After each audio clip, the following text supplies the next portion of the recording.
Okay, when you get all the bolts out, then you're going to bring it someplace to where you can get the bolts out of the manifold with the rubber grommets. I believe you can just pry the bolts out. I think there's 11 of them around the outside.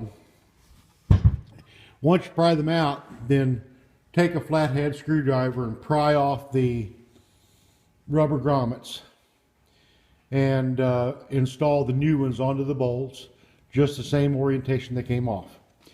In your valve cover gasket set, you're going to have an outside gasket and you're going to have an inside gasket where your coil packs are.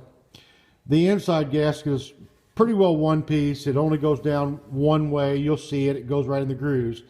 This right here is an LS2, not your type, but an LS2 manifold or valve cover.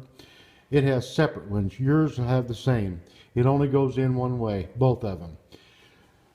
They have grooves. You set the gasket in the groove and you push it firmly into the groove. You'll have on this end a little notch, and the notch kind of aligns the gasket so it goes good.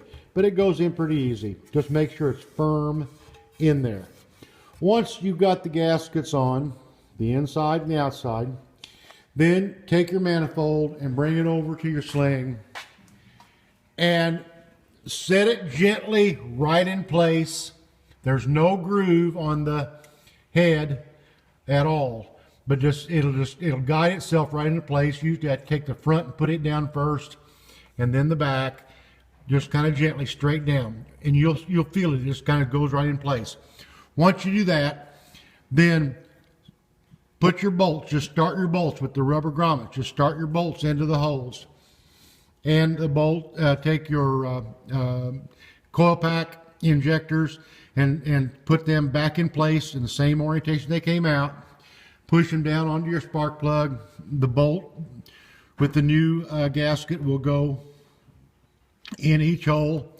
Once you get those done, then take and tighten by hand, just snug, all the bolts, the 4 injector bolts and the 11 around the outside. There is no groove on the head, so what you're doing is you're just compressing the rubber gasket, so it doesn't take a lot of torque. I think the torque is only 10 foot-pounds, so it's very, very minimal. A torque wrench really doesn't work on this because the rubber is too giving and the torque wrench needs something solid to go against. I've tried it with my little inch-pound torque wrench and it really just doesn't work. You've got to go by feel.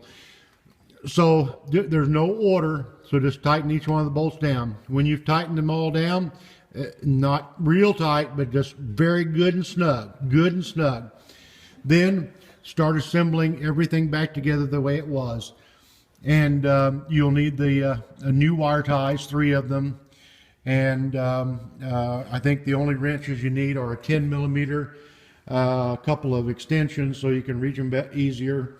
Whatever you've got on your coil pack cover, you'll need that too. And I think a 16 millimeter socket and